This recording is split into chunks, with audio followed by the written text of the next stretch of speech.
¿qué tal? Soy Arturo González de Araujo, socio y director de González de Araujo Consultores, y bienvenidos a un episodio más de ABC de Empresas.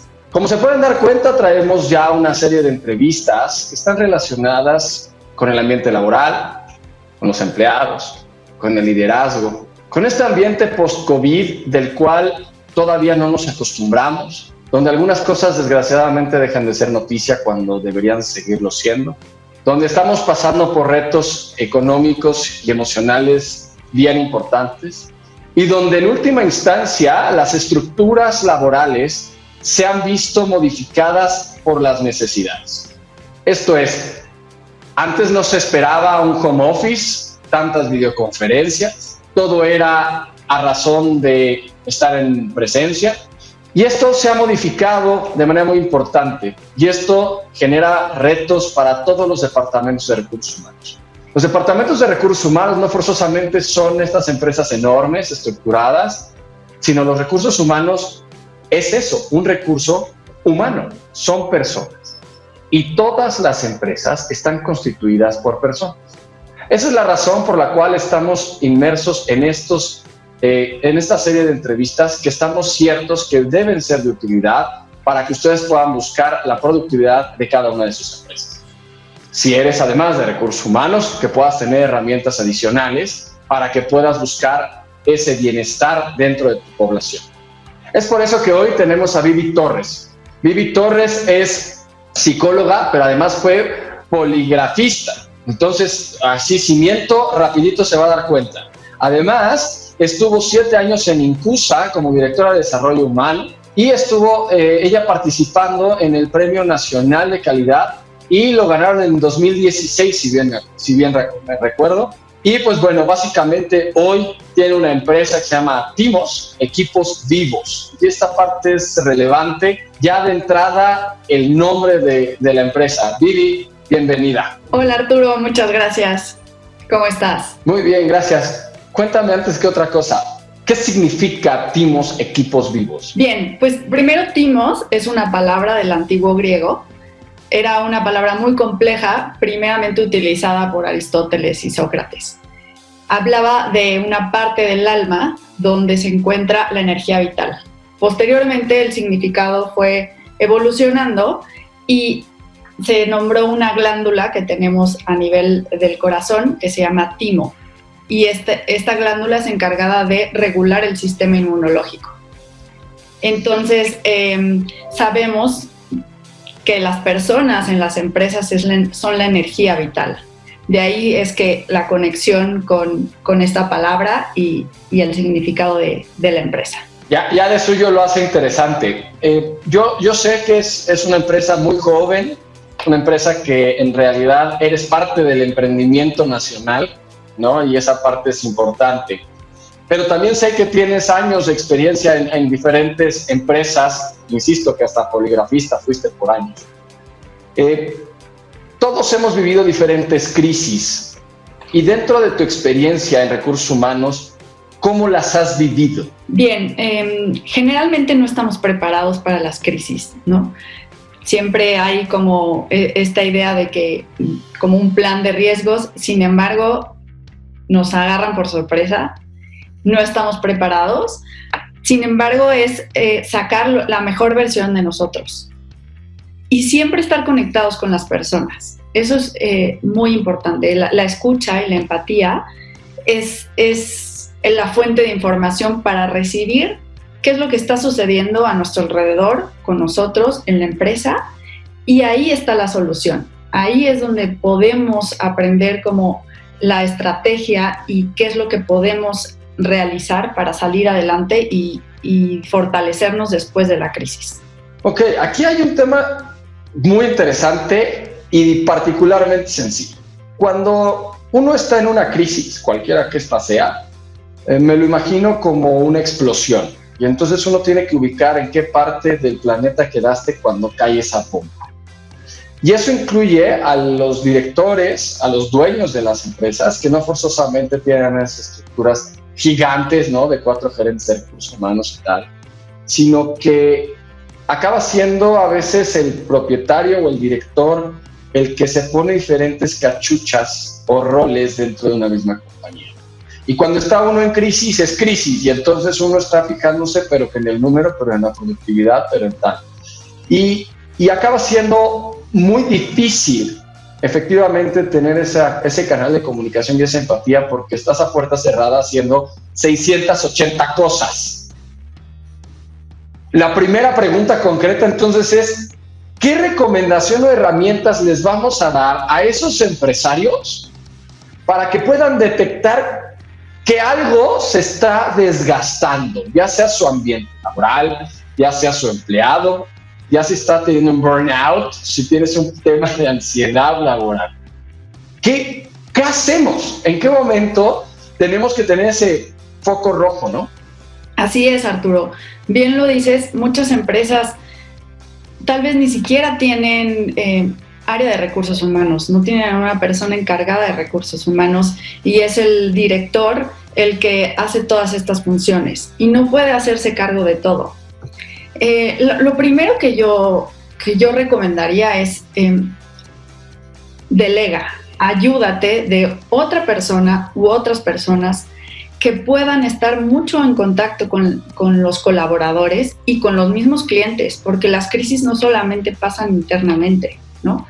A veces los clientes son los que sacan los focos rojos de que algo está sucediendo. El director, yo creo que es el que debe de estar totalmente abierto, con los oídos totalmente abiertos y la mente abierta a recibir toda esta información.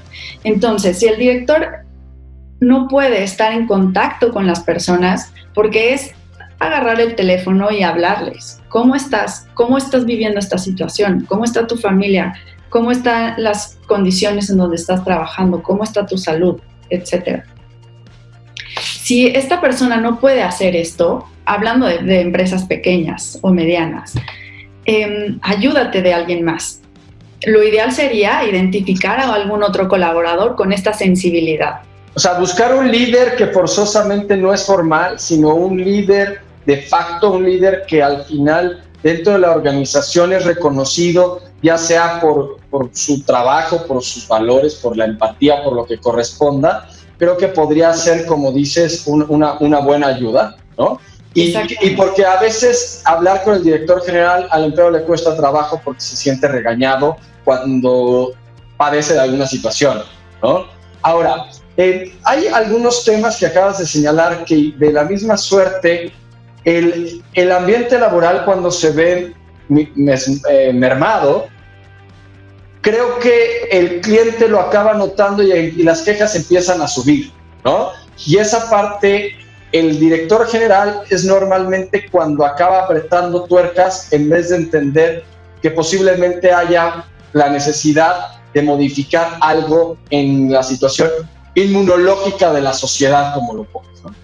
Y en ese sentido, hay una NOM, que es la NOM 035, ¿no? Yes. Y para muchos se ha escuchado en las noticias, pero no se explica bien desde el punto de vista de recursos humanos. Cuéntanos cómo se vive la parte de recursos humanos o qué es lo que consideras tú que se debe hacer para su cumplimiento. Principalmente es identificar todos esos riesgos que llevan al colaborador a tener un trastorno de ansiedad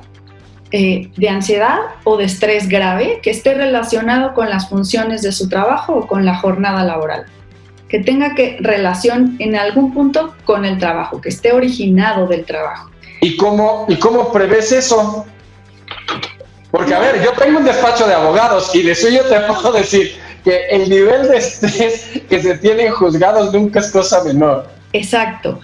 Tenemos que tener colaboradores con competencias adecuadas al tipo de las funciones de trabajo que se están haciendo. Y lo importante es monitorear. Sí, tener políticas de prevención, es tener programas que fomenten un ambiente laboral sano, que fomenten que el ambiente esté libre de violencia, que haya un bienestar colectivo, que no solamente los colaboradores se interesen por uno mismo, sino también se interesen por el grupo. Todas estas estrategias sirven de prevención, pero tenemos que estar bien atentos a detectarlo. Entonces, pues sí es necesario estarlo midiendo. Aunque sea una empresa pequeña, podemos hacer encuestas o diagnósticos a esa escala. Pero sí es importante estar monitoreando cómo está el clima laboral y qué es lo que está sucediendo con los colaboradores. ¿Y cómo voy a hacer eso, o cómo vamos a hacer eso todos los empresarios que nos están viendo, cuando tenemos ahora un sistema del famosísimo home office, ¿no? O temas a distancia, las cuestiones ahora híbridas? ¿Cómo abordar desde tu punto de vista esta parte del ambiente laboral con una situación de este tipo? Es muy importante lo que estás mencionando, Arturo, porque yo sí considero que el ambiente laboral se ve muy perjudicado con el home office, ¿no? Porque con toda esta situación mundial, pues la ansiedad, los trastornos de ansiedad y de estrés están incrementando. Y eso pues repercute en el nivel de productividad y en el nivel de satisfacción que tenemos en la empresa, ¿no? La distancia nos ha separado también emocionalmente del equipo. Es muy importante tener una comunicación directa. Pero aquí hay un tema que me parece complicado sobre un tema de pertenencia, porque cuando uno acude a las oficinas, uno ve a Juanita y a Chuchito y cómo has estado y sabes que tiene hijos y está enfermo y tal y cual. Entonces, adicionalmente a la cuestión de ansiedad y de estrés, mucho se habla en encuestas que el mayor voto, digamos, está en los sistemas híbridos, ¿no? Que algunos dicen, unos días iré a la oficina, otros días me quedaré en casa. Y esto genera retos muy importantes, más allá de la cuestión legal, que esa podríamos decir que la conozco un poco más. La parte que tiene que ver con los ambientes laborales, me parece que en ese sentido se empiezan a perder. Y muchas de las cuestiones encaminadas a la productividad es el yo te echo la mano, sobre todo en países latinos, ¿no? Como puede ser México, el yo te ayudo, vamos a sacar esto adelante y tal. Cuando alejamos a la gente de esta manera, derivado de una crisis, las ansiedades primero hace que la gente se vuelva ensimismada y por otro lado pierda la empatía. Esto podría generarnos un tema de productividad en el corto plazo. ¿Y cómo generar empatía y pertenencia a una empresa de la cual no voy? Entrego números o en su caso solo te ven una tele. Ahí es muy importante mantener esta cercanía a través de diferentes canales de comunicación, ya sea uno a uno o videoconferencias, pero tampoco saturar a las personas de estas videollamadas y reuniones virtuales, pero sí observar a la otra persona y además de tratar temas laborales donde observes a la otra persona, crear y generar espacios recreativos y sociales. Aunque por internet, dices, o sea, un webinar social dentro de la empresa. Exactamente. 1 hora a la semana o 1 hora cada 15 días dedicado a una llamada virtual donde todos los en el equipo se observen, se vean y platiquen de cómo se encuentran, y puede haber retos o puede haber actividades específicas, programas y talleres específicos donde se acompañen a todo el equipo a intercambiar cómo está su situación y a escuchar al otro y ver en qué punto pueden generar mejores prácticas o tal vez encontrar un hobby en común en todo el equipo, pero que sea diferente a este tema laboral que continúa. Okay. Ahí me queda clarísimo que yo sí requeriría de ayuda externa, porque yo me parece que no habría manera que no acabara en una situación laboral nuevamente, ¿no? O sea, yo como titular y tal, empiezas con cómo está tu familia y esto, y a los 4 minutos y medio te acuerdas de un asunto, y creo que la dinámica debe estar en su caso conciliada. De hecho, hay un tema que tú estás ahora haciendo que se llama Fortalece el sistema inmunológico de tu equipo, ¿no? Si bien como tal no lo conozco como tal, entiendo que hay una serie de consultores que tienen tu perfil que están buscando hacer este tipo de cosas. ¿Qué hace tu taller virtual? Porque la mayoría de las personas dicen, bueno, ¿por qué voy a meterme en un taller virtual incluso de recursos humanos? O sea, parece que vamos a sacar confeti y un par de globos con él, ¿no? Bien, lo que está sucediendo es que las empresas, la mayoría de las empresas están dejando su estrategia de recursos humanos como en estos webinars, ¿no? Y ahora las conferencias. Entonces, bombardean a sus colaboradores de información sin darle seguimiento y asegurarse que eso termine en una acción y en un cambio. Ok. Que influye en la productividad. O sea, tenemos hiperinformación en webinars diario. Podrías estar 8 horas solo aprendiendo algo. No sabes realmente qué está haciendo el colaborador con esa información. Tal vez nada más le entra por un oído y le sale por el otro. O lo deja ahí en un apunte y en un reporte y ahí se queda. Tenemos que trabajar en la gestión del conocimiento, pero también en desarrollar estas habilidades de resiliencia y de liderazgo de nuestras vidas, ¿no? Hacer consciente a las personas de cómo empieza el liderazgo. Primero empieza en nuestro cuerpo. ¿Cómo cuido mi cuerpo? ¿Cómo soy el jefe y el líder de mis hábitos? Posteriormente, ¿cómo soy líder en mi casa, en mi familia? Y posteriormente, ¿cómo soy líder en mi equipo de trabajo? Ajá, pero ¿qué tamaño de empresa o cuál sería el mínimo indispensable? Cuando es una persona, no es empresa, es un autoempleo. Pero, ¿qué tamaño de empresa es la que debemos buscar a consultores como ustedes? Y efectivamente, ¿qué tipo de seguimiento o de gestión del conocimiento, que la frase y la palabra me parece por demás interesante? ¿Cómo lo aterrizamos en el tamaño de la empresa y qué es la gestión del conocimiento? Porque información la tenemos en todos lados. Bueno, el tamaño de la empresa, nosotros en Timos Equipos Vivos nos especializamos en empresas pequeñas y medianas, porque de ahí es mi experiencia de trabajo y creo que es cuando las empresas no tienen estos recursos suficientes como para atender las necesidades de los colaboradores y es hacerlo práctico, ¿no? Es hacerlo sin muchos como protocolos, por así decirlo, y ver resultados rápidamente. Entonces, el tamaño de una empresa a la que nosotros podemos ayudar es desde 3 personas. O sea, muy, muy chiquita, y los grupos más grandes que por el momento estamos aceptando son de 30 personas, no más. Okay, pero si son desde 3 personas, podríamos decir que literalmente, los consultores de recursos humanos están capacitados para que efectivamente a partir de esto, 3 personas, digamos, que son los socios fundadores prácticamente, ¿no? A lo mejor algún asistente y tal. Y cuando hablas de resultados, ¿cuáles son los resultados que se espera o que podemos obtener de un taller de recursos humanos, visto además una situación tan concreta y caótica como este año 2020?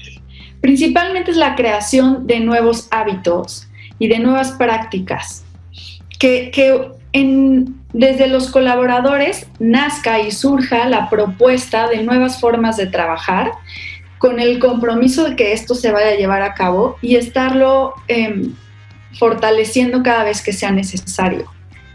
Nosotros lo que hacemos es acompañar al equipo a que ellos mismos den las soluciones. De nada sirve que un consultor venga y te imponga una nueva forma de hacer las cosas cuando realmente no está conectado con la naturaleza del equipo, con las creencias de la empresa y con el propósito de la empresa.